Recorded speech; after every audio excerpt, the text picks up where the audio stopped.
and that has been accomplished. So I call Mr. Alistair Carmichael to move the motion. Thank you, Madam Deputy Speaker. And can I first of all place on record my gratitude to the Backbench Business Committee for allowing us time to debate this today. For me, it's a return to an issue that I last spoke about in a half-hour debate in Westminster Hall on the 17th of January. But since then, there have been a number of significant developments that have taken place, not least the third report of this session from the Select Committee, and I'm delighted to see the Select Committee Chair in his place. The report is tagged for this debate, and it is a good and substantial piece of work. I'll touch on it towards the end of my comments, if I may. It is, though, I think, also the case that as events have unfolded for the various pension schemes in the last few months, that what I spoke about in January as being pertinent particularly to the beneficiaries of the defined benefit schemes in BP and Shell actually begins to look more like a wider course of conduct. And there are some significant developments underway, not least the government's recent consultations, which could shape significantly the way in which these defined benefit pensions treat their beneficiaries in the future going forward. So, whereas I thought initially I was dealing with a couple of oil companies, I see subsequently I've seen that there's a whole range of different companies. Just yesterday, I read a quite alarming brief from the pensioners of Hewlett-Packard. So it's pretty clear that as this area of pension policy develops, there are going to be an ever larger number of the large corporates taking the same path that BP and Shell have taken, and ultimately it will be our constituents as beneficiaries that will lose out if we get it wrong and if they are allowed to do just as they wish to do rather than they ought to do with regard to the position of their pensioners. I'll happily give way. Really grateful to the Right Honourable Member for securing the debate and giving way at this point. I've been contacted by 3 retired members from ExxonMobil who have a very large refinery in my constituency. I was reluctant to name the firm because I haven't had a chance to ask them for their side of the story, but these 3 letters tell me that exactly the same thing has been happening to them, that they were given no discretionary rise this January. It was then modestly reinstated after protests were made, but clearly some sort of coordinated effort is going on and not in a good way, exactly as he describes. I'm grateful, and actually it pains me to say it, but I think the Right Honourable Gentleman is absolutely right. But what might start with oil and gas companies is clearly something that is going much more widely. I suppose, Madam Deputy Speaker, I should really declare an interest as somebody who at some point, I hope, if I live that long, will be a recipient myself or a beneficiary myself of a defined benefit pension, having been here before the House moved to career average earnings in 2011. I'm not going to rehearse what I said about the decision of BP and Shell and others not to pay that discretionary increase, which did matter significantly to their pensioners at a time when inflation was running at 10–11% and north of that even. But I do think it is worth reminding the House that there is a quite fundamental point of fairness at stake here. When one is past retirement age, one no longer has the choices that one has when one is of working age. So if, when you're in employment, you are unhappy with the money that you get for the job, the work that you do, you can look around. You can find another job. You may choose to retrain and do something else that is more profitable. Once you are of retirement age, you no longer have that choice and that flexibility. And that's why it has long been established as a matter of public policy that the beneficiaries of pension schemes, this is after all simply deferred income, this is us being paid later after we've stopped working for the service that we've done, that the beneficiaries of pension schemes require protection. And I think it is a fundamental aspect of that protection that it should take as its starting point the undertakings that were given. Now, in relation to BP and Shell, and I have no doubt also ExxonMobil, people were given quite vigorous encouragement to join pension schemes and to invest in them. They were given undertakings at the time that one of the advantages of a big pension scheme for a company like that was that they would later in life have an income that was protected against inflation. So there is a question of good faith at play here. I have no doubt that for many of the big corporates, the BPs, the Shells, the Hewlett-Packards, whatever else it is, that the possibility of paying money to those who are no longer economically active and contributing to their business is tiresome and inconvenient.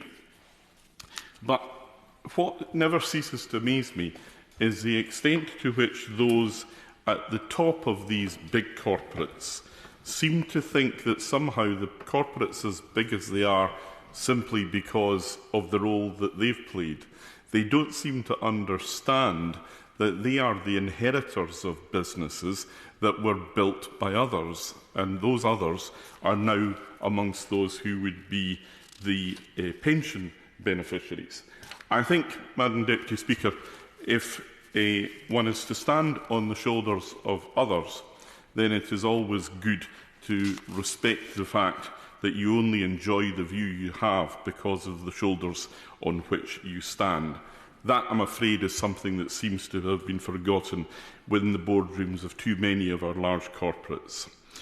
The concerns that I expressed before about BP in particular, and I would remind the House that I have a large number of BP pensioners in my constituency because BP for many years operated the oil terminal at Sulam Voe. They were a good employer and we valued their presence in the community for many decades. But it does concern me now to see that in relation to the BP pension fund trustees with a collective 94 years of membership of the fund have been replaced with 4 with precious little involvement, 2 in fact of whom are US citizens. And it is also the case that since we last debated this issue, both Shell and BP have again refused any discretionary increase to their beneficiaries. They are essentially doubling down. The briefing that's given to me today by the Shell Pensioners Association is one that concerns me particularly.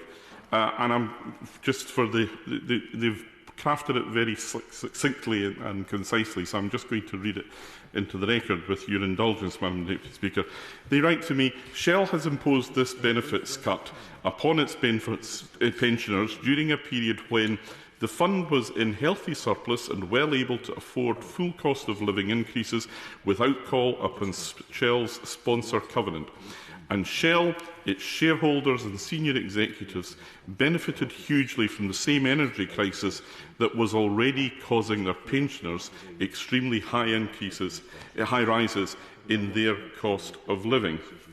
They have done some considerable detailed research on this point, and they conclude from the actuarial reports of the scheme's accounts that during the same period, instead of a balanced approach using about 25% of the surplus, as quoted by Shell as necessary for a full cost of living increase, to the immediate benefit of the 93% of members whose pensions are currently deferred or in payment, the trustee has largely opted to dissipate the surplus by massively accelerating completion of its low-reliance investment transition plan.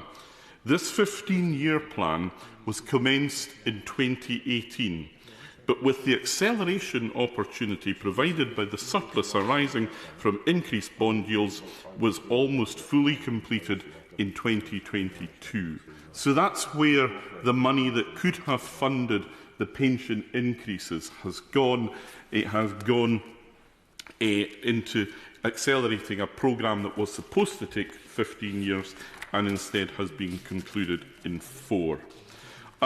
They also, I'm afraid to say for the Minister, have strong concerns about the consultation that he launched on the 24th of February under the heading of Options for Defined Benefit Scheme.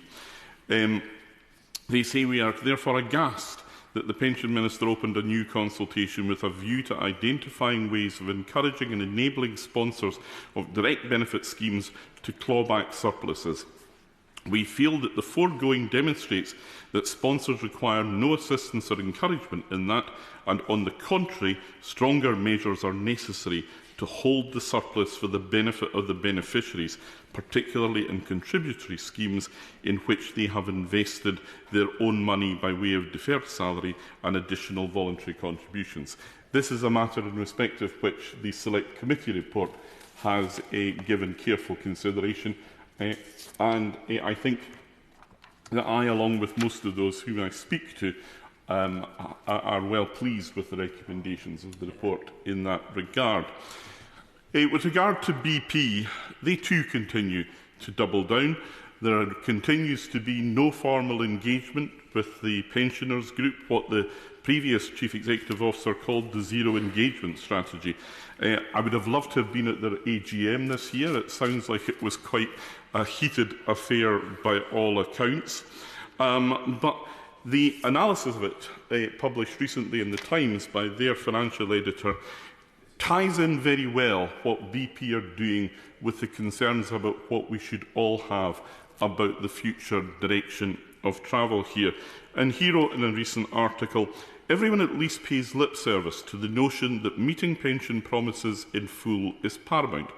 No surplus should be touched without a meaty asset buffer built up. No sponsor should be allowed to extract cash without showing a strong covenant, providing reassurance that it will still be around to pick up the pieces if things go wrong. But even those safeguards aren't nearly enough to fully protect members, according to a trenchantly argued submission from a Ginger Group BP pension fund members in the BP pension groups. Attempts by employers to evade their promises will be legion, it says. They will trim back or remove any benefit possible. They will abuse loopholes in the rules to maximise their clawbacks.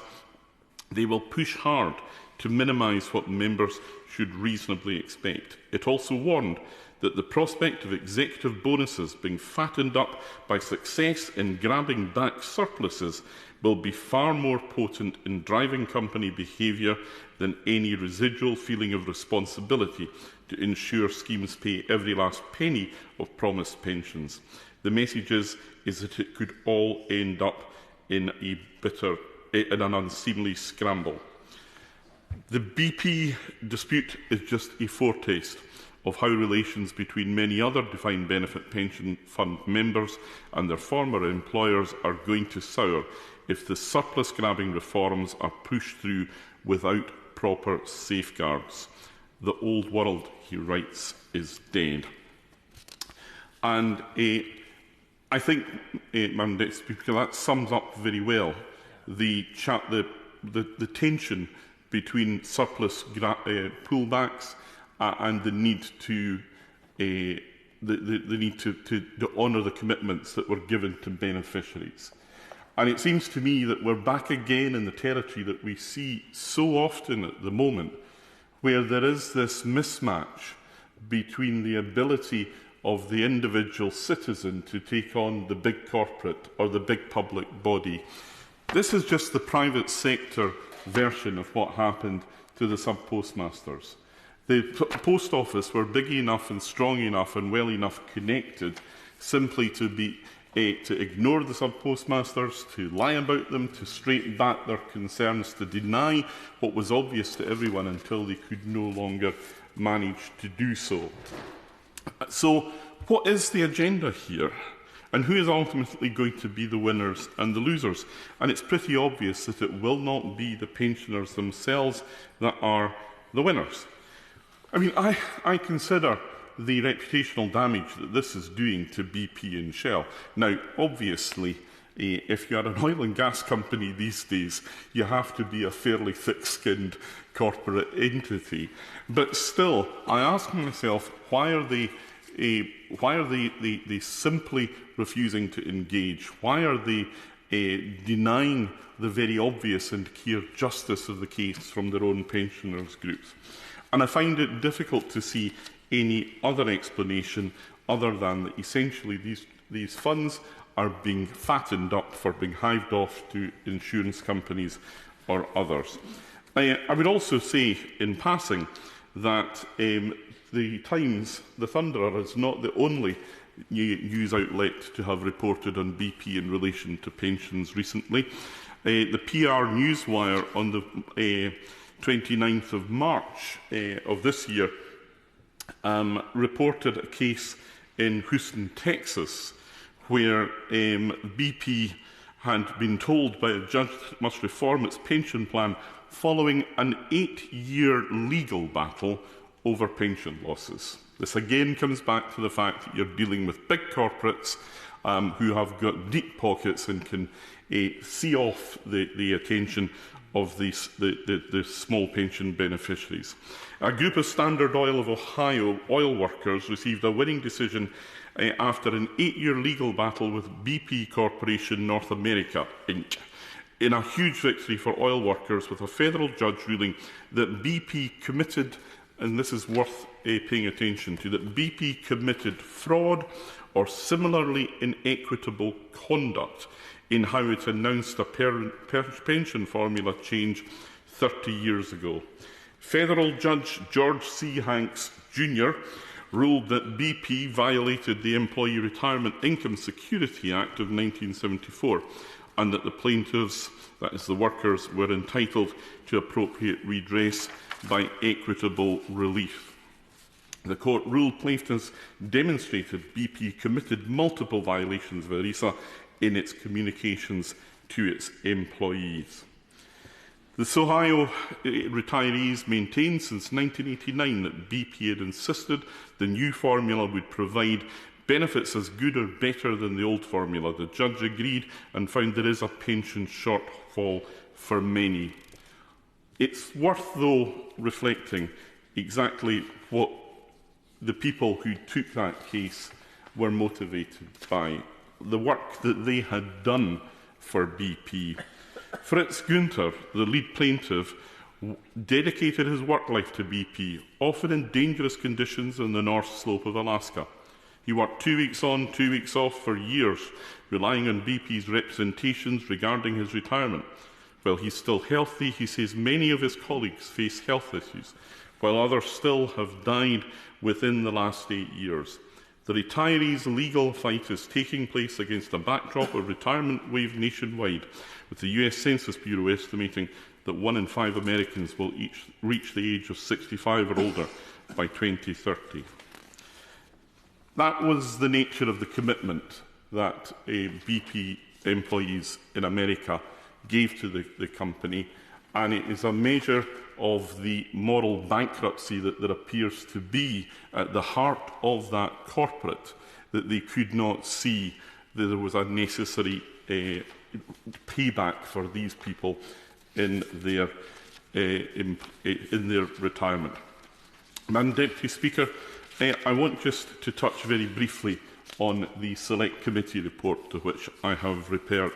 And I apologise for doing something that I was always told as a law student not to do, and I'm going to read from the rubric rather than the substance of the debate itself. But in particular, can I welcome what the Select Committee say with regard to scheme surplus and indeed also in relation to governance.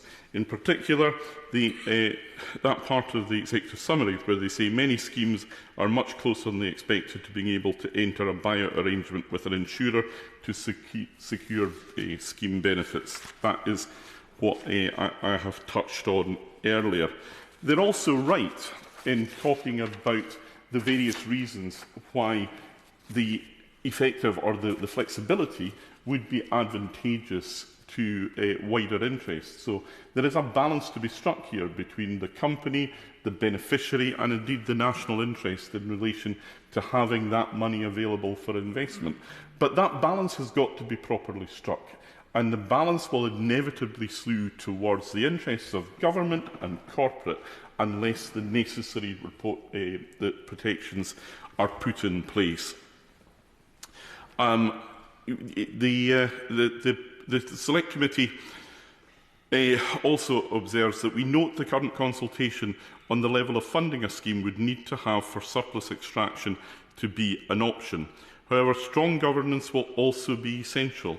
We recommend that the DWP should conduct an assessment of the regulatory and governance framework that would be needed to ensure member benefits are safe and take steps to mitigate the risks before proceeding.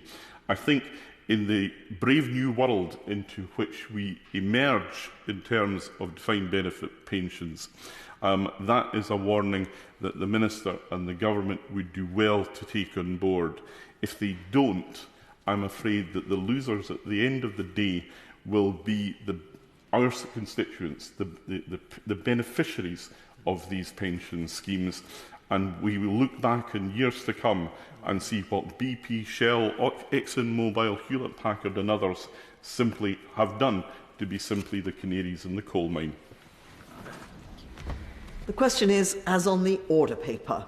Chairman of the Select Committee, Sir Stephen Timms. Thank you very much, Madam Deputy Speaker. And I very much welcome this debate and congratulate the Right Honourable Member for Orkney and Shetland on securing it at a time when a lot is happening in pensioners' policy. And I want to take advantage of the broad title of the debate to comment on some of the wider issues, as well as picking up the points that the Right Honourable Gentleman has already made, and I agree with a great deal of what he's just said.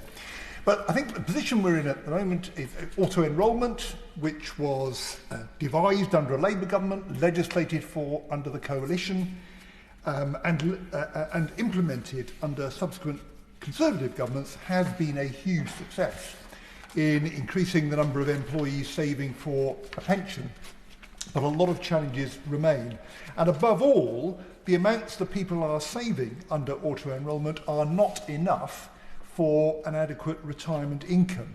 And if we don't increase pension saving soon, we will have a crisis of inadequate pension incomes before very long. The gender pension gap remains much too big. Pension saving amongst self-employed people, to whom auto-enrolment doesn't apply, has plummeted.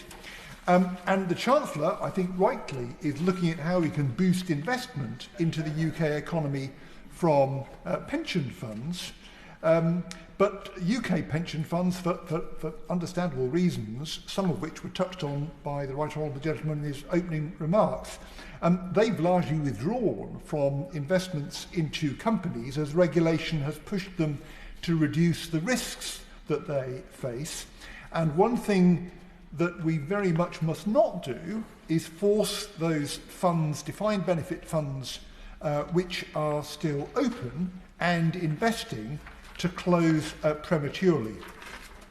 But the Right Honourable Gentleman has highlighted this afternoon, as he has done previously, and he mentioned his debate in Westminster Hall, that members of some defined benefit pension schemes, such as those for BP and Shell, and indeed I think ExxonMobil as well, as the Right Honourable Gentleman for New Forest East pointed out, they have not in recent years received the discretionary increases which they used to. And we looked at this in the Select Committee report on defined benefit pension schemes, which we published on the 26th of March. We took evidence, oral evidence, from the BP Pensioner Group, and we also heard from the Hewlett-Packard Pension Association, and the Right Honourable Gentleman has mentioned that company as well. That association represents people who previously worked for the computer company Digital, which Hewlett-Packard then acquired. And much of the working life of those people was before 1997. There was no general requirement to uprate pensions in payment. before 1997, and our witness told us that they had received, this is Hewlett-Packard pensioners, had received only 3 discretionary increases to pre-1997 benefits, amounting to 5% in total since 2002, in just over 20 years. So we called in our report for the pensions regulator to find out how many schemes had discretionary increases on pre-1997 benefits in their rules, how this discretion has been exercised in recent years, and also that DWP, given recent improvements in scheme funding levels, should look at ways to ensure that scheme members' reasonable expectations for benefit enhancement are met, particularly where there has been a history of discretionary increases.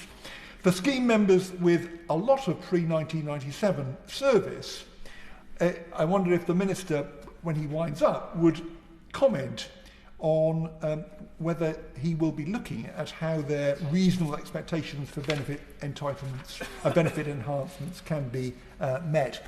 The Hewlett-Packard Association is calling for a code of ethical practice to be drawn up between the pensions regulator and DWP, particularly about pre-1997 pensions, and for their former employer and its pension trustees to work out a policy for sustainable future discretionary increases.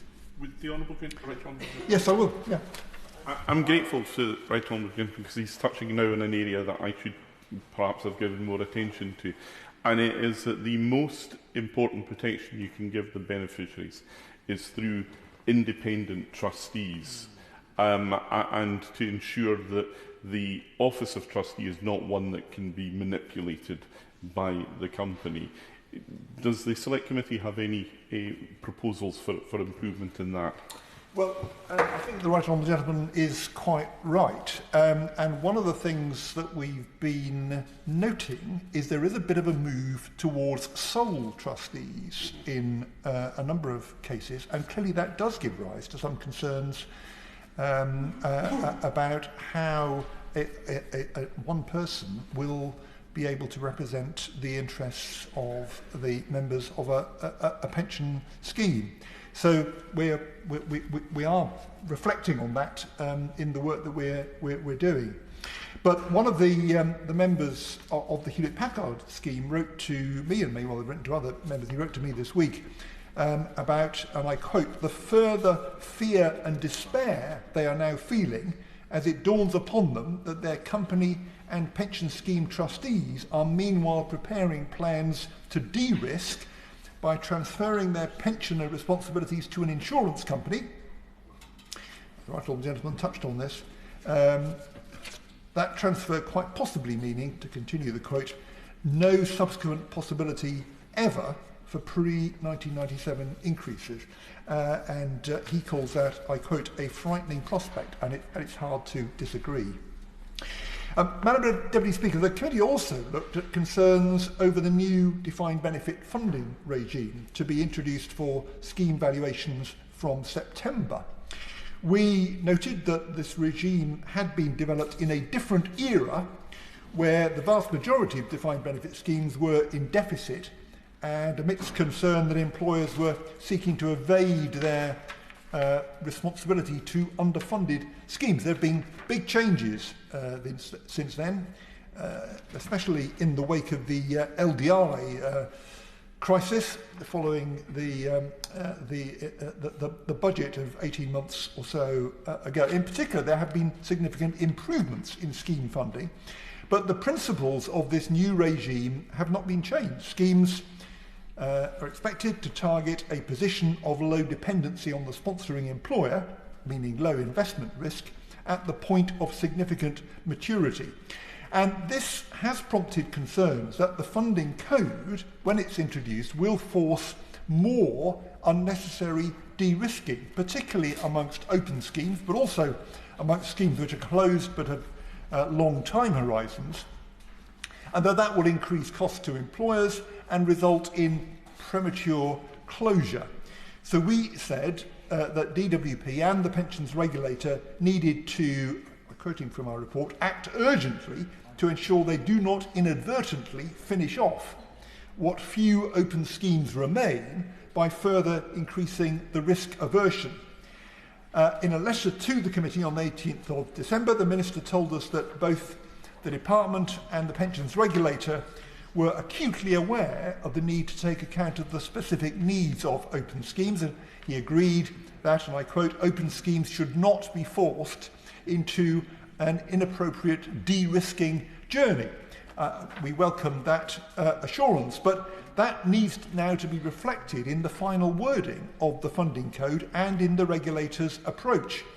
The vote in Parliament on the statutory instrument on this came before the final version of the funding code was published, so members didn't quite know what they were voting for at that point. We recommended that the Department and the pensions regulator should work with open schemes to address their concerns, particularly around the employer covenant horizon, that is, the length of time they can say they are confident in the sponsoring employer's willingness and ability to support the scheme, and report back to us on how they will do so before the new funding code is laid before Parliament. Feedback from schemes since our report was published suggests things may not be moving in the right direction. In a consultation response last week, the university superannuation scheme described the regulators, which is a very large and still open scheme, described the regulator's proposed approach as, I quote, not fit for purpose for open defined benefit schemes. In its view, completing the statement that they'll be required to complete under the terms of the new code, completing that review would demand, I quote, significant resource for little or no benefit to our members. To them and to me, this does appear inconsistent with the assurances that open schemes will not be adversely impacted by the new funding regime. They add, not having had sight of the revised funding code and accompanying covenant guidance has exacerbated the worries that they have. Now, Madam Deputy Speaker, I know that the Minister understands these concerns well, that premature closure of these schemes would reduce pension fund investment in the productive economy at a time when the Chancellor wants, absolutely rightly, to increase investment from pension schemes into the productive economy. So I wonder if the Minister can tell us, in winding up, when he expects the new funding code to be published, whether he'll report back to the committee before then on how the concerns of open schemes have been addressed, and whether he can tell us whether he's open to considering a separate chapter in the funding code setting out how the code will apply to open schemes. I wonder, Mr. Deputy Speaker, whether I can just take a few minutes also to talk about what's happening on the defined contribution side of the picture. Yeah, I'm glad to give way. Yeah. I'm very grateful to the Chair of the Select Committee for giving way. I just wondered whether he shares my concern that when these schemes go wrong, it seems to take an interminable time to get any form of resolution. And I have in mind one that I'm sure he's familiar with, the Atomic Energy Authority Technology Pension Scheme, where the government gave strong guarantees from the dispatch box that transferring into this scheme would give roughly very similar benefits to remaining in the original Atomic Energy Authority scheme. And that didn't happen. And I see it was in 2016 that I first quoted the concerns of my constituent, Dr. Keith Brown, and my most recent answer to a question on this subject was that it's a complex issue requiring further consideration between the DWP and the Cabinet Office. And that was 2016, and now they're still saying this in 2024. I think the right honourable gentleman makes a very fair point. That particular case certainly is a very long-running one indeed. And the Select Committee has recently been looking at a notable pension scam case, the Norton motorcycle pension schemes, which was a straightforward scam, and that's been running on for years and years. And I do think he's right that we need to find ways to speed up some of these processes, because those who are the victims in these cases have their lives really blighted. And the fact that we're allowing the blight to last for years and years and years, I think does need some change. But, Mr Deputy Speaker, on the defined contribution schemes, we published a report in September 2022 on saving for later life, which did point out that auto-enrolment has been a very big success, doubling the proportion of eligible workers saving in a pension. I applaud the approach now being taken by Uber, following the Supreme Court judgment, which it lost, and the agreement that it now has, a recognition agreement with the trade union, the GMB, and they are now auto-enrolling large numbers of their drivers into a pension scheme, albeit with higher opt-out rates than elsewhere. That is making some real inroads into pension scheme saving in the gig economy that we need much more of, amongst other gig economy workers. But many auto-enrolled people are not contributing enough at the moment for an adequate retirement income. And quite a lot of them are probably not aware of that.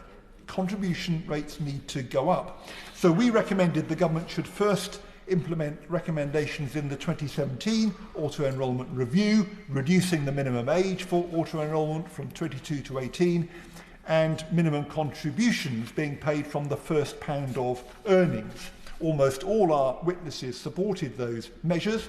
We welcome royal assent for the legislation to implement them. That legislation requires a public consultation on implementation and the findings to be reported to Parliament before the regulations are made, but there has as yet been no consultation and no date announced for the consultation either. So I wonder if the Minister can tell us when the Department will be consulting on implementation of those regulations. Will that consultation be launched before the end of this Parliament? And does the Minister still expect, as the Government has long maintained, that those changes will be implemented by the mid-2020s? We always knew auto-enrolment would lead to many small pension pots. People change jobs, so they accumulate on average 10 pension pots across a working life. By November 2022, there were over 12 million deferred pots under £1,000. The DWP has proposed automatic default consolidation to deal with small pots, but that won't in itself stop small pots building up in future. So the Department has proposed a lifetime provider model, member choice, so that employees would tell their employer which pot to put their contributions into, and pot for life, so that employees stay in the pension scheme they started out in throughout their working lives, unless they choose to move. Now, consultation responses on this raise some very serious concerns from the TUC, Age UK, the Pension and Lifetime Savings Association, the Association of British Insurers, so the main industry bodies. Age UK, for example, said the proposals would be, and I quote, highly disruptive and lead to poor outcomes for mass market savers.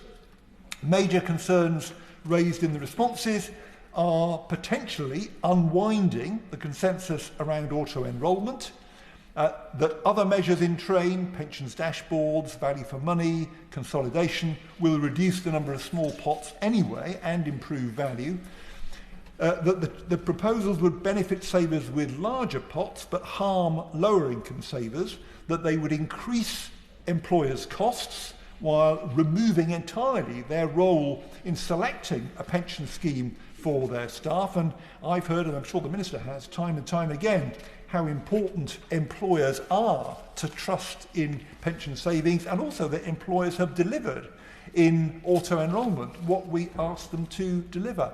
That these changes would require a new infrastructure, which would be hard to build, as pension dashboards have certainly proved to be, and they distract attention from the important effort to increase auto-enrolment contributions over time, which the responses argue, I think correctly, should be the main focus of changes over the next few years.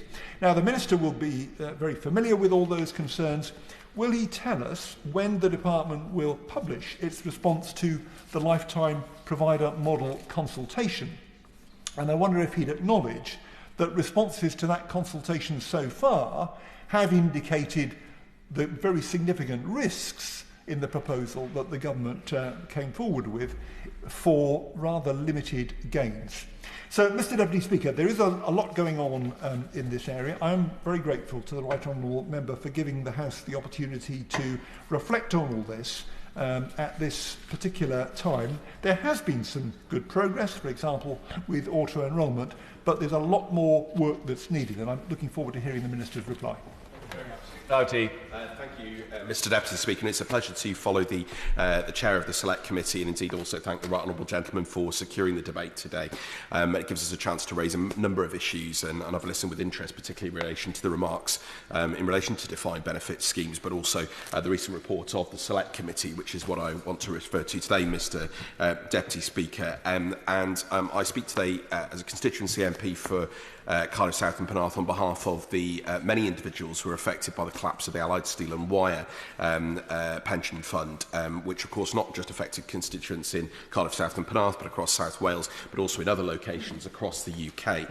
And I have regularly met with constituents and others affected by that terrible injustice over the time I've been in this House, Mr Deputy Speaker, and I've heard the very heartbreaking and passionate way in which they make the case that they put into a pension scheme expecting a defined benefit after many years of service in a tough industry in steel making, which has a proud tradition in my constituency as it does across South Wales, and yet they have not received what they paid in for.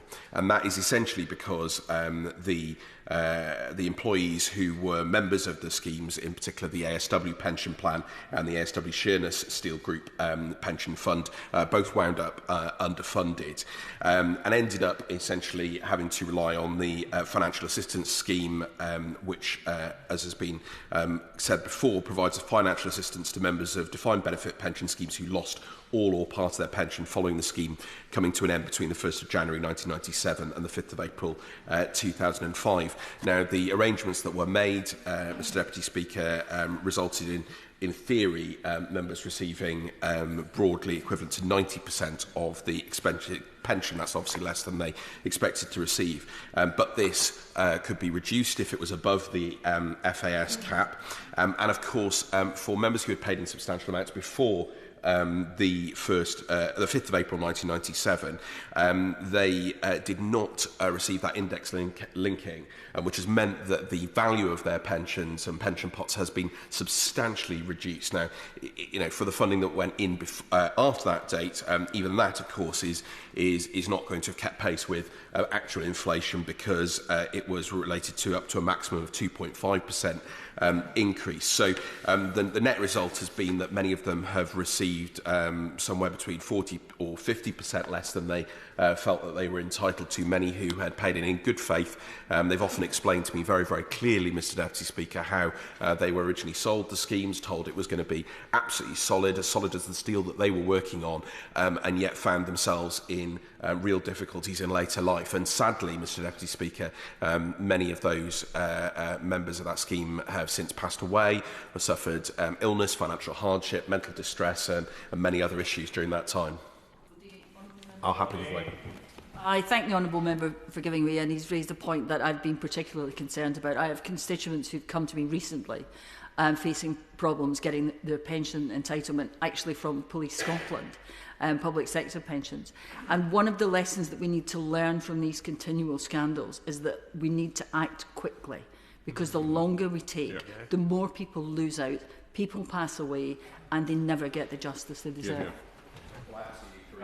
the point that she makes. Indeed, this is reflected in what the Select Committee set out, which I'll come on to in a moment. And quite understandably, Mr Deputy Speaker, those pensioners have made clear to me that they see themselves in the ilk of other huge historic injustices, as we've heard in recent months with the sub-postmasters and the Horizon scandal, as we've heard with the infected scandal. And obviously, the longer and longer that this goes on, the more and more pain and financial distress and mental distress they endure. And of course, tragically, many pass without receiving anything that they were entitled to, or certainly not the full amount. And I have met with numerous pensions ministers and written to numerous pensions ministers and written many times. I've spoken in this House many times. I've told the stories of these pensioners a number of times.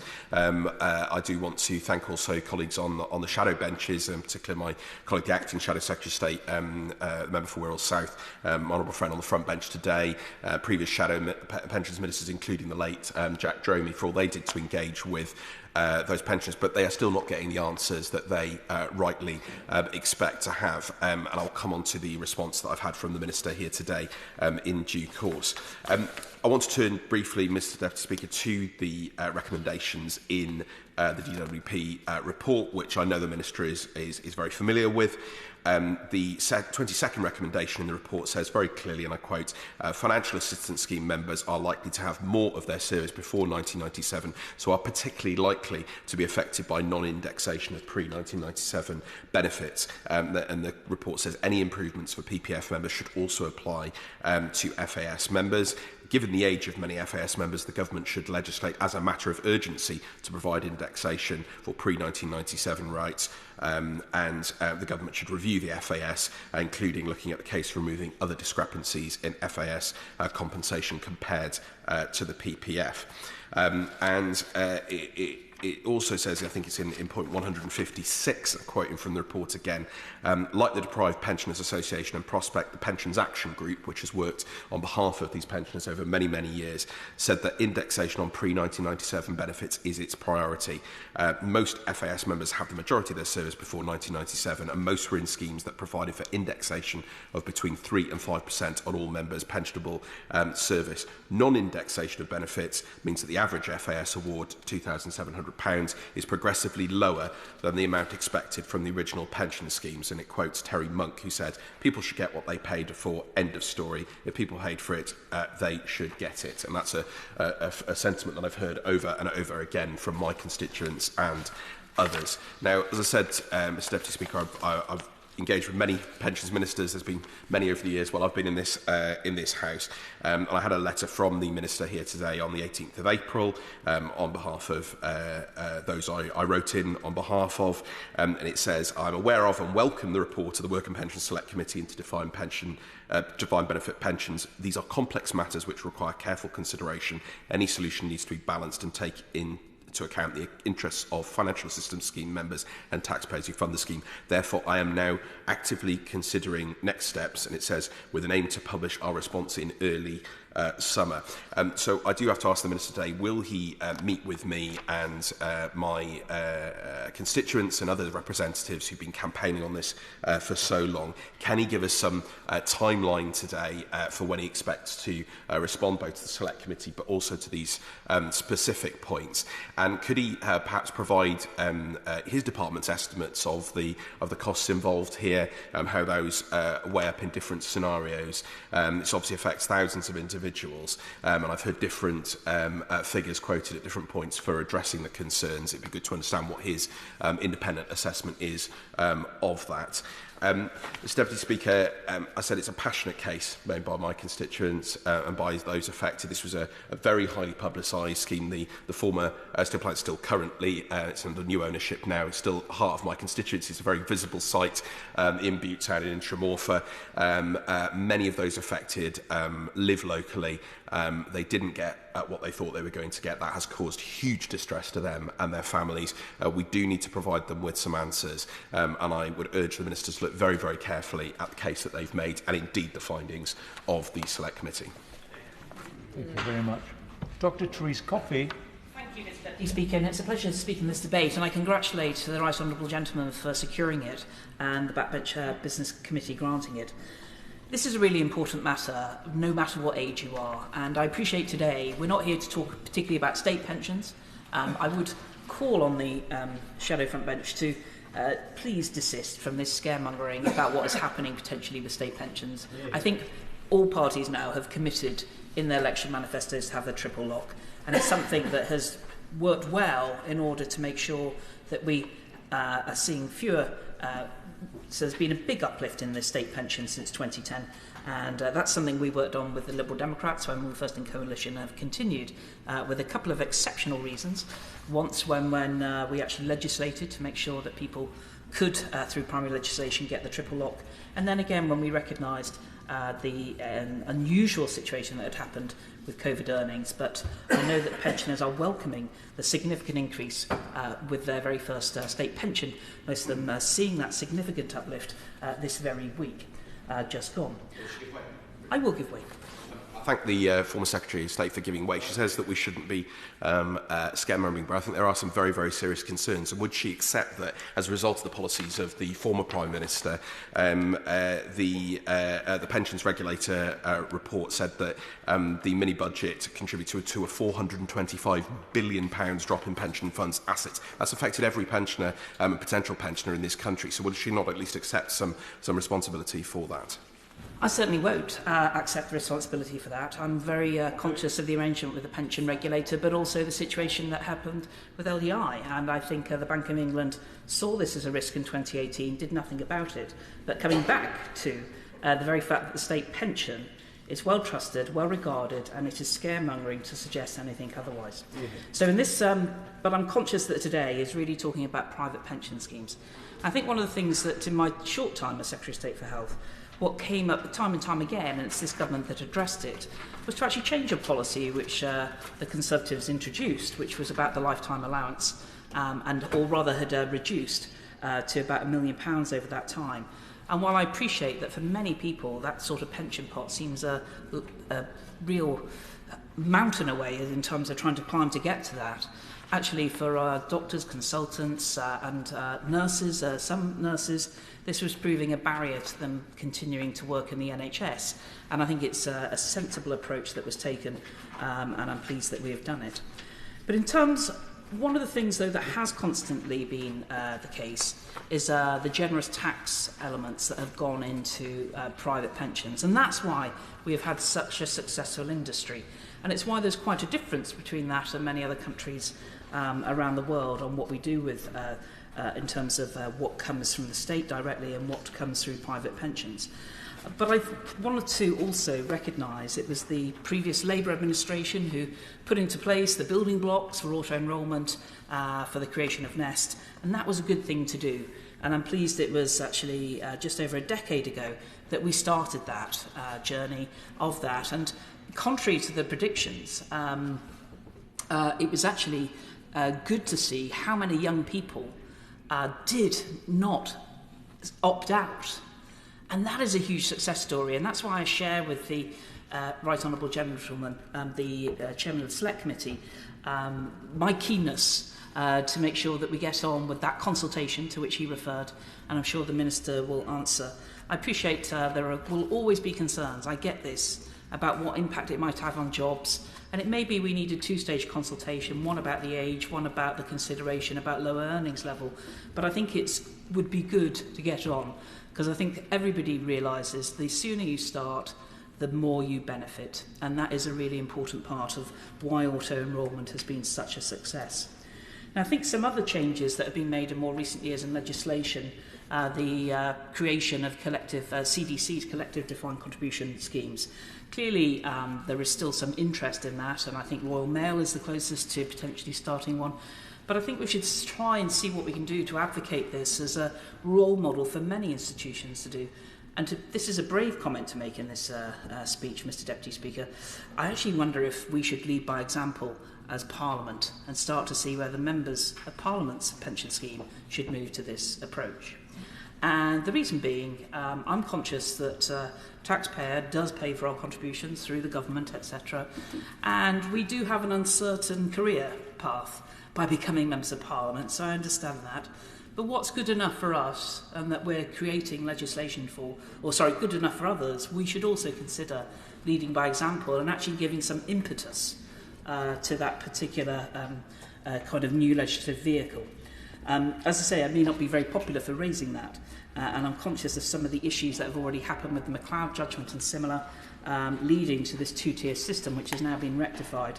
But undoubtedly, this scheme need not be as complex. And that's why it's been important as well. And I'm pleased to have seen the changes that did happen in the Treasury, responding to calls from people, government departments like TWP, that have led to the opening up of through the Mansion House reforms, and to look at the consolidation of funds and to consider aspects of super funds. Because ultimately, what we need from pension investment is a good return so that our pensioners will be prosperous. That's ultimately what this is about. And that's why I think we need to galvanise what we're doing in this regard in order to make sure that is the case. I'm not one of those people who believes that we're going to retire in 75 or whatever, far from it. There is a rational end to that particular approach, but it's going to take some imagination. It's going to take not necessarily courage, but it's about to take coordination and collaboration to make sure that we do have a sustainable pension outcomes for the future. And I think this is where we can also start to learn from some other countries. And when I was in the department, I was very interested in what they do in Japan. And if I end up doing another PhD, dare I say, in the future, it probably would be about how they fund pensions or part fund pensions in Japan, recognising the ageing demographics that they have, but also and recognising that is the situation with our country too. So we shouldn't be doom and gloom about this. We need to innovate, but we can also look at what others have done to address this. One of the things that I think is really important is, and I guess this first came home to me, I started work in 1997, Mr Deputy Speaker, and I started work for a company called Mars Incorporated, and little known to me, I didn't realise how beneficial this was. I was actually on a final salary pension scheme, defined benefit, with zero contribution. I didn't have to contribute a penny. Now, over time, that did not become stay affordable for Mars, but it was something I had not appreciated, and I think that's why, to some extent, the auto-enrolment scheme is so successful. But I also learned during a particular job that I had there of the importance of making sure that employers are careful with how they manage the pensions on behalf of employees and the role of the trustees. And if we think back to Robert Maxwell raiding the pensions, I know that Mars had sold a business to his company, and that they'd gone wrong about the pensions. And it's perhaps unusual.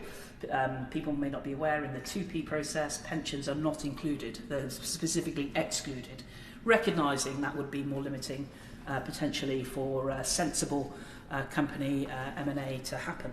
But I'm conscious that it's perhaps something that people don't really think about till much later in life. So coming back to the reforms, why are they necessary? Well, the trustee is so important in this, Mr Deputy Speaker, and I had hoped that we would have a Year of the Trustee campaign, and I think it's reason why is because for I think a lot of people it's quite an interesting role to have. I've never been one, I must admit. I have expressed interest in the past, but it's also heavily involved in regulation. And I think there is a risk that at times it can perhaps be overwhelming for people who are not well versed in necessarily all the ins and outs, but they've wanted to become a trustee because they believe in the people with whom they work, who worked there before, and also being mindful of the future too. And it is really, I know, drummed into trustees about their fiduciary duty. And I think the risk that has happened, in particular with the defined contribution, where candidly there is no expectation of what the outcome will be, what has ended up happening is that fiduciary duty has hammered home and led to low risk approach, low cost approach, very low cost, but very low return. And that is not what we should be trying to do. No wonder people are buying other homes, becoming one-person landlords, because they see a fixed asset and they know that they'll be able to sell that in the future and they can make a reasonable expectation. Whereas at the moment, people are putting money into their pension pot with not really a huge sense of what that could buy them in the future. And while we've changed the law so you don't have to put everything into annuity and so on, it still is, I think, a matter of concern for me, and why I'm very keen. I'm conscious there have been some issues with the pensions dashboard, and I hope MAPS will solve that, and perhaps the Minister can update us on progress in that regard. But I think it's vital that people do start to be looking at this, not just as they're about to go to their retirement. So what are the benefits of the reforms, and why is it that we should be making sure there's sufficient professional advice? But dare I say, those intermediary advisors quite often are the ones who are getting quite significant fees, but still recommending that people go for gilts, still recommending pretty low returns. And there is a different way, and I hope that the reforms that we have seen will start to be taken up by the industry, who, by the way, asked for them in order to take full advantage and recognising the issues ahead. And we now need to see that aspects of the legislation that we changed and a variety of consultations in that way, that we start to see that have an impact, because that is really the reason we did it, was to improve prosperity for pensioners now and for the future. So I'd be keen to hear from the Minister if there's any news in that regard, in terms of what we're seeing in the trend in the market. In terms of one of the things that, in particular, I would like to say the local government pension scheme should be leading by example in this regard. And I know the government has put a greater demand on them in terms of levelling up, but it is vital that we make sure we see that change. The second part of pension schemes that I just thought it would be worth raising, Mr Deputy Speaker, is I wonder if people in this chamber know quite how many trillions of assets there are in UK pensions alone. And the answer is about £3 trillion. Now, there are organisations, I think, like Make My Money Matter, who are trying to encourage people to make sure that they use that their pension pot of the future to make sure we have a planet that is also thriving. And while I do not agree with the divestment approach, it is important that we do have those companies invested in energy of today to be investing of energy in the future. And without that support from pension funds, we will not get that necessary investment. But I do believe that pensions are a superpower for prosperity for people and the planet. And I was really pleased when we introduced the regulations to do with disclosure of climate alignment to the Paris Agreement. And I would like to go further and encourage, as I have already done to the Secretary of State, to bring forward the same regulations that apply to climate change and alignment to net zero to nature. And there's already work started, TCFD happened for carbon, our regulations, and by the way, I think we were the first in the world to do this. We can do the same for nature, and TNFD is a good comparison, and I know that the International Sustainability Board is looking at that, and I think we're close to getting that outcome. So while I appreciate the Minister may not have considered that recently, and he may not be able to respond, I want to encourage him to do that. Because, Mr Deputy Speaker, we only have a certain amount of time where I hope the length of us claiming our pensions in the future will be longer, of course, and as science appeals. But we want to make sure, as I say, that we have a prosperous future. And it is that superpower element that I would also want to turn finally just to praise Nest. And I think Nest have done a great job. They were set up just over a decade ago. They're now managing a huge amount of money. I think there's even room for them to expand potentially through the consolidation. I know that the PPF, Pension Protection Fund, is potentially looking at doing that as well. But I know that they are leading by example. They are the pension firm that is starting to invest in the energy of the future. In fact, they have a substantial proportion of their funds doing that, rather than just relying on gilts and the similar. Let us make sure that Nest is truly celebrated. Let us make sure that we try and get more trustees being prepared to not just, of course, fiduciary duty has to be their number one priority, but also to recognise they are responsible to make sure the returns for those contributing to DC schemes are aiming to be as good as what you could get with a defined benefit. We need to release the market, we need to protect people as we have done, but I have to say, pensions being the superpower, is not necessarily the sexiest thing to say in this chamber, but it's one of the most important decisions that we have made with legislation in recent years, and we need to continue that momentum. Shannon. Thank you, Mr Deputy Speaker. Can I first of all thank and commend the Right Honourable Member for Orkney and Shetland for leading today's debate. I attended his Westminster debate, his half-hour debate by the way, and supported him at that time, and he outlined in those 30 minutes or 20 minutes that he had very clearly the case, and he's done exceptionally well today in doing the same thing with much more detail and important. It is important to be here to discuss the importance of pension schemes and ensuring that they are properly understood and regulated. And there are still so many people out there who are misinformed or perhaps don't even understand how pensions work or what their purpose are. So I'm glad to be able to debate this issue. The chair of the Select Committee referred to auto-enrolment, and I want to, in my contribution, Mr Deputy Speaker, refer to that. The detail that the Right Honourable Member for Orkney and Shetland set out is exceptional, and it refers to a number of companies, and as did the Select Committee as well, and others have referred to it. But most people out there will attain a pension at some stage of their lives, and through employment we will actively be paying into it. One point I would like to make is the provision of pensions for our young people and what steps we can do to understand, which the chair of the Select Committee referred to. Again, this is another issue which I believe we should be taught within the learning for life and work back home. It should be part of the curriculum, part of our focus. The Right Honourable Member for Orkney and Shetland said that he had his first pension at 22 years of age. I had my first one at 18 years of age. My mother took me down to John Thompson. He's not here anymore, but he was a pension man in Ballywalter and was signed up. And I said, well, I don't need one. He says, oh, you do. And we did.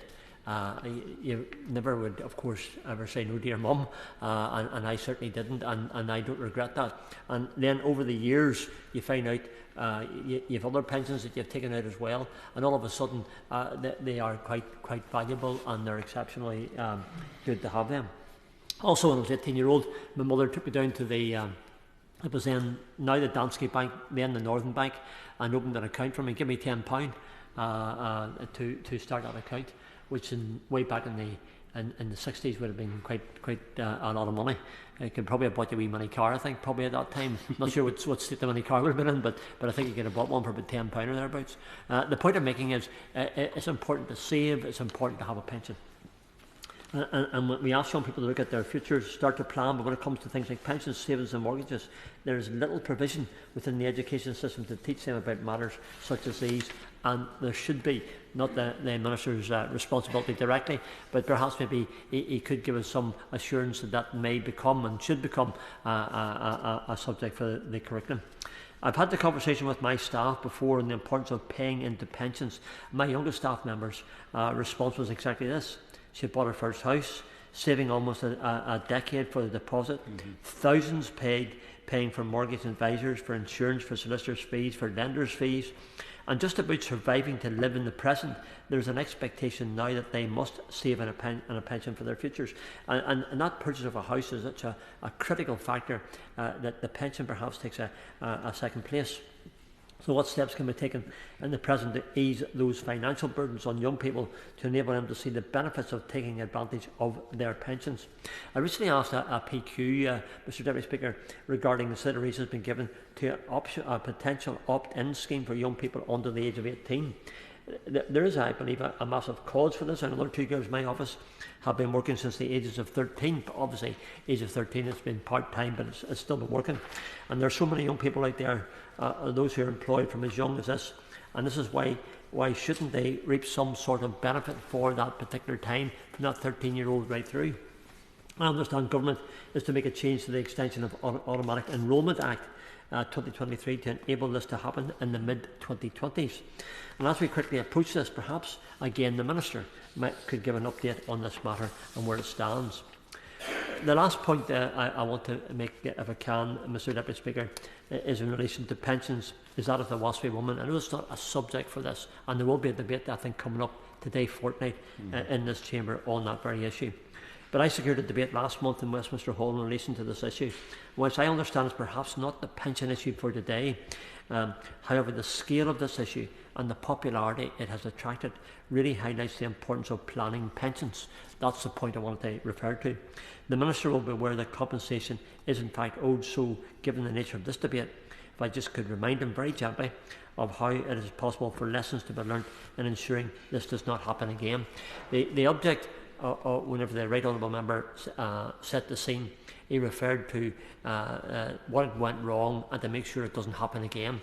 So we would hope that through this debate and others' debates that the issue for the Waspy woman will never happen again either. To conclude, Mr Deputy Speaker, the incentive to save for the future must be there for people of all ages, not just for the young people, but for those in their 30s and 40s who voluntarily don't pay into their pensions as they don't see it worth their while, given the present state of the cost of living, etc., where there's many challenges upon your purse. And it's also worth noting that some employers match employee contributions, which some pay considerably more, and there are incentives there to be encouraged by. The incentive must be there for people to prepare for life after work, and I very, very firmly believe that this should start within the LLW career section of the education system. Learn them early, get them in the right way, as we often say, and prepare them for the world to come, and pensions are very clearly a part of that. Mr Deputy Speaker, thanks so much. Bench contributions, Allan. Dorans. Thank you, Mr Deputy Speaker. Good afternoon. Mr Deputy Speaker, may I thank the Right Honourable Member for Orkney and Shetland for securing this really important debate, and also the Chair of the Work and Pensions Committee for their work in bringing this matter to the House. Mr Deputy Speaker, the subject of my contribution is going to focus on Hewlett-Packard Enterprise Pension Scheme. I know the Honourable Right Honourable Member for Shetland and Orkney mentioned others, including Shell and BP, but my contribution today is going to concentrate simply on what happened in my constituency, which directly affects more than 1,500 people who live in Carrick and Cumnock and neighbouring constituencies.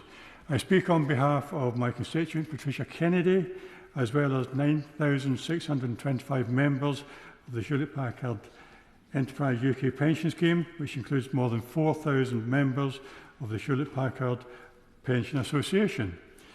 These are mainly people with an average of 20 years loyal service, the bulk is which is pre-1997. They were promised a good pension. They expected a fair deal from a world-leading corporation that they helped to build, and now find themselves left with a raw deal. In general, their pensions now have less than 70% of the expected buying power. The background, Mr Deputy Speaker, is that in 1977, Digital Equipment Limited of Massachusetts, USA, opened a factory in Ayr. The company, known locally as Digital, was a major boost to the local economy, and indeed, other than the government, was one of the largest employers in Scotland, with a large, major production facility on the outskirts of Ayr. At the time, the Digital Pension Scheme was regarded as one of the best in the United Kingdom. Annual increases were discretionary, but pensions more than kept pace with the best pensions available. In 1998, Digital Equipment merged with Compact. In 2001, that organisation in turn merged with Hewlett-Packard. And in 2017, Hewlett-Packard split and took Hewlett-Packard Enterprise over responsibility for the Digital Pension Scheme. Employees of Digital, Compact and Hewlett-Packard joined and paid in to the pension scheme in the reasonable expectation that future pension benefits, which would have provided them with a reasonable pension in retirement, would continue to increase in line with the cost of living. Sadly, this has not been the case. Since HPE took over the pension scheme, there have only been 3 discretionary increases, 1% in 2004, 1% in 2008, and 3% in 2022. Hewlett-Packard Enterprise, while presenting itself to its customers and investors as being an ethical company in the world, is taking advantage of the weakness in the UK pension legislation pre-1997. This has resulted in a raw deal for pensioners who now have an average pension of £9,700, which when topped up with the maximum state pension still results in a low income living as defined by the government. Regardless of the legality of this practice, being heartless, immoral and unethical, this is absolutely unacceptable by a major world corporation. In contrast, since 2002, Hewlett-Packard Enterprise has had an annual global net revenue profit of between 50 billion and 120 billion, totaling in that time around $1.5 trillion. And in 2023, the Hewlett-Packard chief executive was paid $1.3 million and a bonus of almost $2 million and a $15.7 million in stock options. Shareholders also got $1 billion in dividends that year. If other companies, far less profitable, can pay increases to their pensioners, surely Hewlett-Packard can as well. So you might ask, why don't they? The answer is simply because they don't have to. In fact, they don't even have to explain how they come to the decision they make each year, the decision-making process, what factors are considered, how pensioners' needs are represented, is all completely lacking in transparency, and there is nothing that compels them to change that. They have made this point for years. This is a deadlock. Mr. Speaker, I'm a realist. Whilst I can call upon the UK Government to put pressure on the US headquartered corporations, it is unlikely to break that deadlock. But I do think there is a way forward. On Wednesday, the 18th of October 2023, as previously mentioned by the Chair of the Select Committee, David Carson, a representative of Hewlett-Packard Pension Association, gave oral evidence to the Working Pension Select Committee on the Defined Benefits Pension Scheme Inquiry. The Hewlett-Packard Pension Association also made 3 written submissions to the committee, which feature in the committee's final report. In recognition of these oral and written submissions, the Working Pension Select Committee mentioned this evidence in paragraph 83 of their report and paragraph 9 of the conclusions. And they commented, some pension scheme members are dependent on discretionary increases to ensure their pension payments keep up with the cost of living. Where these have not been awarded, the effect has been over time to erode their standard of living. This can be particularly the case for those with rights built up before April 1997, when there was no general requirement to index-link pensions or payment. Mr. Speaker, I ask that the pension regulator should undertake research to find out how many schemes have provision for discretionary increases on pre-1997 benefits within their rules, whether the discretion is for the trustees, sponsoring or employees, or both, the number of years in which they have paid discretionary increases on pre-1997 rights, and in the years they have not done so, the reasons for this. I therefore strongly urge the Pension Minister, the Government and the Pension Regulator, as a matter of urgency, to complete this research, which I believe will then make it undeniably clear that an ethical code of conduct is required to ensure collaboration between companies and trustees on developing policy and strategy for pre-1997 discretionary increases. Mr. Speaker, clarification is also needed from the Government on the interpretation of matters included in section 221A of the Pensions Act 2004, as inserted by paragraph 2 of the Schedule 10 of the Pension Schemes Act 2021, which states, the trustees or managers must determine and from time to time review and, if necessary, revise a strategy for ensuring that pensions and other benefits under the scheme can be provided over the longer term. That could be central to breaking this deadlock. If discretionary increases are viewed as other benefits within a pension scheme, then it follows that companies and trustees must work together to revise a strategy for ensuring that pensions and other benefits under the scheme can be provided over the longer term. We also need the research to be done by the DWP and Pension Regulator, a code of ethical conduct to be developed, clarification from the Government that it is the intent of the Pension Act 2021 is that companies and trustees must work together to revise a strategy for ensuring that pensions and other benefits, which included discretionary increases under the scheme, can be provided over the longer term. I appreciate the Minister may not be able to provide clarification on these matters today, but I would be grateful for a written response in due course. Finally, Mr Deputy Speaker, although this debate is about a general debate on pensions and is focused on private pensions, no debate on pensions would be complete without mentioning the greatest pension injustice ever. That, of course, is the 3.8 million WASPy women, including 6,800 in my constituency, who were not informed by successive governments of the changes in the age that their state pension would be payable. For 9 years, the government have ignored the plight of these women. The government hoped the WASPy women would go away, but they have not, although unfortunately 40,000 are dying each year without getting any form of compensation, with some 240,000 having already tragically passed away, including my constituents Margaret Meikle and Morag Syne, without receiving contribution. I would therefore also urge the Government to urgently progress and support the private members' bill tabled by my constituency neighbour, the Honourable Member for Cumnock and Loudon, which had its first reading earlier this year, requiring the Secretary of State to publish proposals for a compensation scheme for women born between the 6th of April 1950 and the 5th of April 1960, inclusive, who have been adversely affected by the increase in the state pension age. Thank you, Mr Deputy Speaker. Thank you. Foxcroft. Thank you, Mr Deputy Speaker.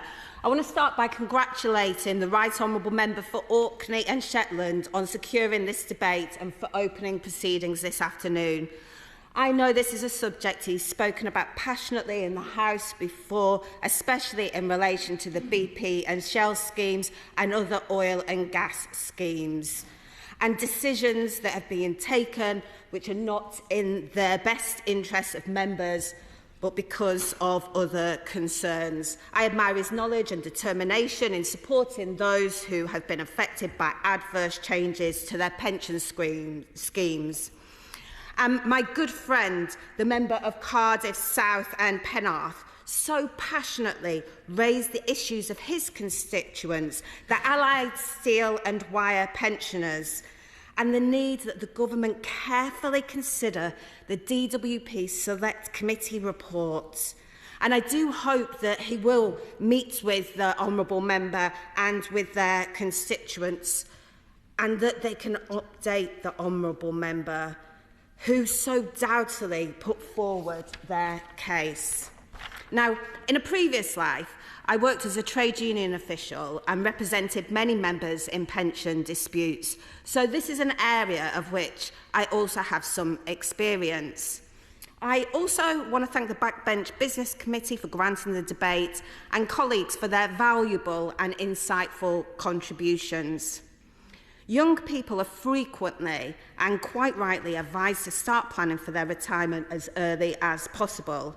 And when people make plans for the future, they do so in good faith. Effectively, a contract is created between employer or the state and employee to provide for an income to be paid in later life.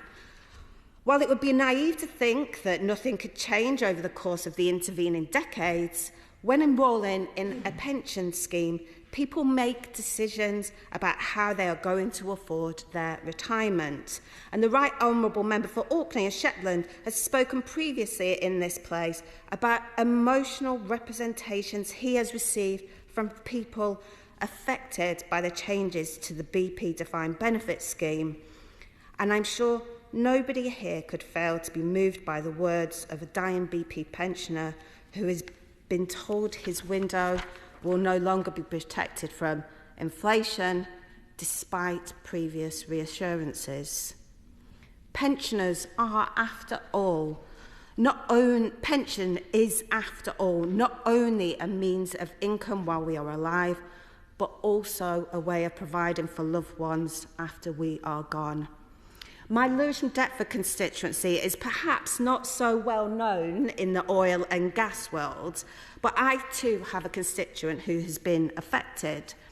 And when they contacted me last year, my constituent outlined how, in practical terms, BP's decision to override the recommendations of its pension fund trustees meant the pension of some 60,000 individuals in the UK had declined in real terms by 11% in just 2 years.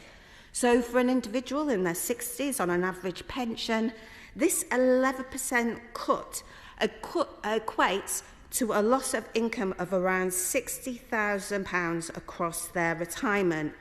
And some 16,000 of the individual affected are in their 80s and 90s. And it's not a great leap to assume that many may be in poor health and have faced spiralling energy costs over the last few years. And this is just an example of the huge impact that policy changes can have on individuals. At this point, Mr Deputy Speaker, I will turn to the wider pensions landscape. There are three main types of pension in this country: defined benefit, defined contribution and the state pension. All have been touched on at various points during this debate. But we've reached something of a critical moment in pensions policy. The last far-reaching review of the UK's pension system, carried out by the Pensions Commission, reported in 2005. Since then, the UK has weathered a global financial crisis, a pandemic, and the highest levels of inflation for almost 40 years.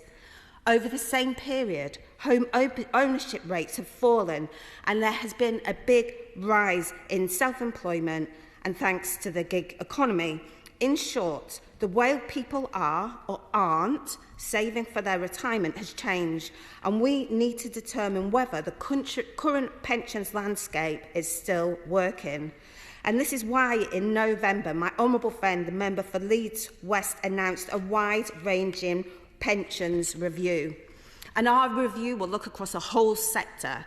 It will set out proposals to ensure individuals get the best possible returns, as well as identifying the barriers to pension funds investing more into UK productive assets.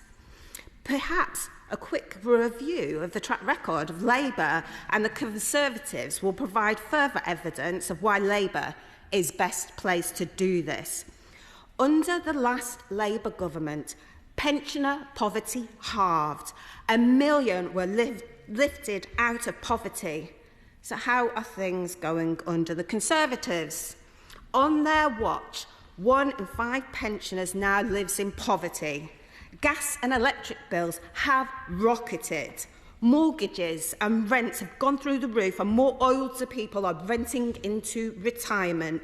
Increasing numbers of pensioners are relying on their hard-earned savings to get by. Analysis carried out recently by Labour has shown that the state pension is the main source of income for over 6 million people. Women over 75s and single pensioners would pay the heaviest price if the Tories cut the state pension to fill the £46 billion tax black hole created by their unfunded proposal to cut national insurance. It will see the pensions cut by £96 a week, or pensioners paying more in tax. Proof that you can't trust the Tories with the state pension. And in the midst of a cost of living crisis which is hitting pensioners hard, the government is also failing to ensure families are getting the support they are entitled to. Up to 880,000 eligible pensioners are not claiming pension credit. And when we look at various workplace pensions, our analysis shows that average pension pots are £6,300 smaller than they would have been had wages grown at the rate they did under the last Labour government. A worker on average earnings can expect to have amassed a £70,600 pension pot since 2010. However, if wages during that period had grown at the rate they did under Labour, the same worker would have built up a £76,900 pot. Working people will feel the cost of Tory chaos for years to come, with the government's failure to make work pay wiping thousands off the average pension pot. And all of this before we got to the broken promises on the triple lock and the billions the Right Honourable Member for South West Norfolk wiped off pension funds with a disastrous mini budget. We may not represent the same party, but I hope the Right Honourable Member for Orkney and Shetland will agree that older people are paying a heavy economic price for the mess created by the Tories. The number of people aged over 65 will increase from 11 to 14.5 million over the next 20 years. We are living longer. 1 in 4 babies born today will be around to celebrate their 100th birthday. And yet the Centre for Ageing Better says that a financially secure and healthy later life is becoming increasingly unlikely for millions of people. Labour's record on pensions is clear. We lifted 1 million pensioners out of poverty. We introduced pension credit, boosting the incomes of the poorest pensioners, a disproportionate number of whom were women. And as the Honourable Member for East Ham rightly pointed out, we created auto-enrolment, which brought 10 million more people into workplace pensions and gave them a level of retirement income they otherwise never would have. And the triple lock, which has been vital in protecting pensioners' incomes and providing security. When the Tories broke it in 2021, we campaigned against. Under Labour, the triple lock is safe. And furthermore, we will never put the nation's financial stability at risk by playing fast and loose with the economy. We will tackle the cost of living crisis head on and ensure that individuals have the security they deserve in the future. And we will give future pensioners the ability to prepare for retirement with confidence by creating more, better paid jobs in every part of the country, helping people get into, stay in and get on in work, and champion decent second pensions for all. Pensioners, along with everyone else in the country, need change. Labour has a plan to grow the economy, put money back in people's pockets, make work pay, and be the party of pensioners again. And although it's not within the Minister's power to call a general action, perhaps he could have a word with someone who can. Minister. Thank you, Mr Deputy Speaker. Pleasure to be here today, and can I thank the member for Orkney and Shetland and the Backbench Business Committee for allowing us a second outing on this issue within a few months. I think we'd all agree that occupational pensions are crucially important. Many hard-working people across the country depend on their occupational pensions for an income in retirement, and they spend years paying into their pension scheme. The member today spoke powerfully, I think, once again on the situation that his constituents are facing, and he referred to others as well, and I thought he spoke powerfully about the situation as he saw it. And so I think all of us have constituents. We've all got examples of those who have done the right thing, worked hard, contributed to their occupational pension scheme. So it matters to us all, I think, that they get what they have been promised when it falls due, as set out in the rules of the scheme. Now, when we last debated this back in Westminster Hall in January, I did make the point I would not speak about specific schemes, and I won't do so today. I'll end up commenting in more general terms. But comments I may make about the generality of the issue should not be taken as an oblique commentary to any of the schemes mentioned in the debate today, no matter how tempting it might be for some. Since the debate in January, the world has indeed moved on, and I've tried to take some steps as well. Some have already referred to, we published a consultation on options for defined benefits in February. This consultation reflected a new funding landscape where funding levels are generally high, many schemes are in surplus, and the consultation sought feedback on proposals to make surplus extraction easier where it is safe to do so. The model for a future public sector consolidator operated by the Pension Protection Fund. The consultation is now closed, and we're currently analysing those responses. It only closed a fortnight ago, so we're not quite there yet, and there will be a government response in due course. But I think I can be clear today that better outcomes for savers lies at the heart of our proposals.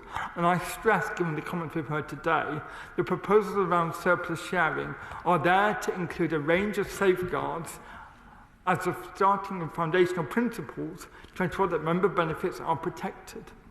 The occupational pensions over the course of I'm grateful to the Minister for giving way, but can I just impress on him the need to ensure that if changes of this sort are to be made, and I can understand the attraction of it for governments and indeed for corporates, but if these changes are to be made, then the first protection has always got to be for the beneficiaries. If there's to be flexibility for government to get investment in big infrastructure projects and corporates, then that is something that is to be encouraged, but it should never be at the expense of the pensioners themselves. That's very much the view and the throat to which I'm approaching this issue. It's been discussed at great length by the sector at roundtables I've been present at. It's been a very strong theme that I've heard, so I'm acutely conscious that's the lens through which I'm looking at this issue. I can assure him of that. The regulations on the new funding scheme were debated and approved by the House. I will indeed. Very grateful to my honourable friend, the Minister. He did say that things have moved on since January. Could I gently remind him that it was in January that he told the Select Committee that he was waiting to hear from his officials who were in discussion with the Cabinet Office about the AEA technology pension scandal. He's since been saying that there is no timeline for how these people are going to be advised of appropriate redress. Does he expect there to be no timeline between now and the general election, or can they expect a definite answer at some point before then? It's preempted a topic I was about to come on to, because I could see it was going to come up in the discussion on the Select Committee report in any case. I have now been to see the Cabinet Office Minister with my officials. The officials have then gone back for a second visit. So whilst I cannot give him a timeline, what I can say to him is that I am nudging this issue along as rapidly as I can. But when I say it is complex, it is because it is complex, not merely because that's a usefully convenient word to cover a multitude. So we continue to work as fast as we can to try to get a conclusion to this. And I hear the points he has made to me both in this place and indeed outside, that we want to try to draw this to a conclusion as best we can. The regulations I referred to on the funding and investment strategy clarify what prudent funding plans look like, allow open schemes to take account of new members and future accrual, and make it explicit that there is headroom in the regulatory environment for schemes to invest more productively, require all schemes to be clear about their long-term strategy to protect member benefits. DB funding levels have indeed improved in recent years. It's important that schemes take advantage of the opportunities this brings. The scheme funding regulations will help schemes get the most from their assets, whilst at the same time ensuring that scheme members can be confident that they will receive the benefits they are promised. The regulations embed good practice and build on the existing funding regime for GB schemes by providing clearer funding standards which will ensure, as far as possible, that schemes are properly funded over the long term. Scheme members can and should be confident that the regulations provide increased security for their promised pensions, which is important to many of the people the Honourable Member is trying to support through this debate. In addition, the new General Code for the Pensions Regulator has also come into effect since we last discussed these issues. The new General Code consolidated and simplified 10 of the existing codes to make it easier for trustees and those running occupational pension schemes to find the information they need and the regulator's standards of conduct and practice. It came into force at the end of March this year. Now, I will do my best to try and reply to some of the points also raised in the debate before I continue further. I'm grateful to the Chair of the Select Committee for covering many of the issues in what I thought was a very helpful report on the DB schemes. I know we often discuss Select Committee reports in this place on a Thursday, and quite right we should do so. Normally we do it after, though, the government has issued its official response to that committee report. So if you will forgive me, I won't preempt every recommendation in that report, but I can assure you I sat down for a marathon session with my officials not so long ago, going through every last sentence in that report. report. So it's getting full consideration by me, I can tell him that. But I think it's worth noting that both he and the member for Strangford mentioned the auto-enrolment reforms, and I can happy to place on record today our ongoing commitment to consult in the mid-2020s on that issue. I'm keen to make progress. I hear all around the chamber there's a recognition of why it is important that we make as rapid progress as we can.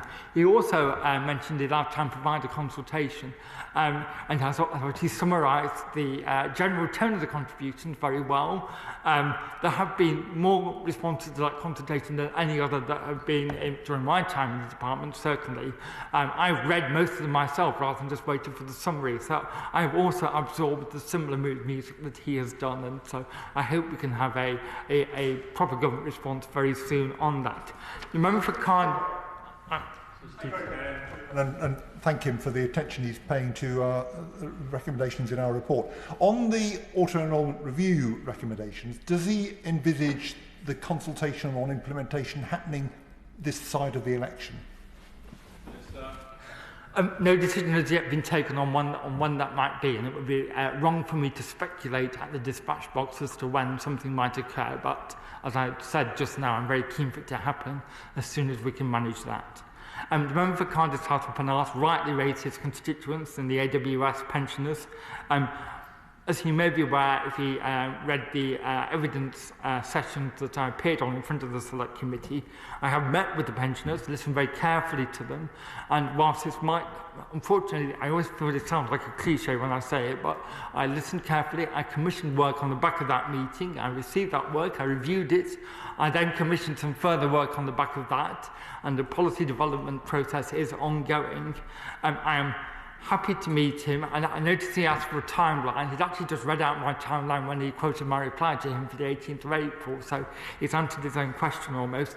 As I say, I am happy to meet with him and the pensioners, but I will caution them that I doubt I can say very much more at this stage than I've already done so you may want to consider whether at what point he wishes to have a further meeting, given I know it's a long way for them to come from South Wales to hear me say what I've already just said to them a few months ago now, but I am working hard on that. The member for Suffolk Coastal, I thought, spoke eloquently about the potential value of CDCs, not least in this place, and I cannot wait for the Royal Mail one to get off the ground. I also welcome her comments on the importance of employers doing right by their employers, and we should always note just how many do actually do that. She asked for an update on the pension dashboard. As I'm sure this place knows, there was a reset of the pension dashboards shortly before I arrived in the department, and I have taken a close personal interest, having overseen a few rail infrastructure projects in my time that were also needing a bit of a reset. And both myself and the Chief Executive of Money and Pension Service, Oliver Morley, are taking a very careful, scrupulous and in-depth interest in the progress that this is making. I'm satisfied that we're making good progress. The timetable for connections has now been issued, and I think we are very much on track. The member for Strangford and indeed the member for Carrick and Cumnock mentioned WASPI. I'm not sure there's much I can usefully add right now, because I don't think this is a debate for it. I note the comments that have been made, entirely understand them. He will be aware, because he mentioned it himself, there's a debate coming in this place very soon. That's an important part of the engagement with Parliament that the Ombudsman themselves have identified. I look forward to hearing what members will have to say. How much time do I have available? I will do my best just to cover a few issues just around discretionary increases, if I may, because I think it's important just to put on record the legal situation, which is that there are clear legal requirements for schemes to provide indexation on all defined benefit rights accrued after 1997 and on GMP rights accrued between 1988 and 1997. Some pension schemes do go beyond the legal requirements and they provide more generous indexation. If higher levels of indexation are set out in scheme rules, those levels of indexation must be paid. The scheme rules set out the pension package that the members have the right to receive. Some schemes indeed do provide additional indexation on a discretionary basis. In some cases, these may have been paid regularly in the past, but they are not part of the pension package promised by the employer. Rather, they are and remain by definition discretionary. I understand the frustration that this will cause to pension scheme members no longer receiving such discretionary increases, and during the previous debate I committed to looking closely at the situation to better understand whether the arrangements that we have in place are working as intended. That commitment still stands, and I've recently met with the pensions regulator to personally discuss this issue. And with many of the other concerns that were raised back in January, and indeed some of those raised today.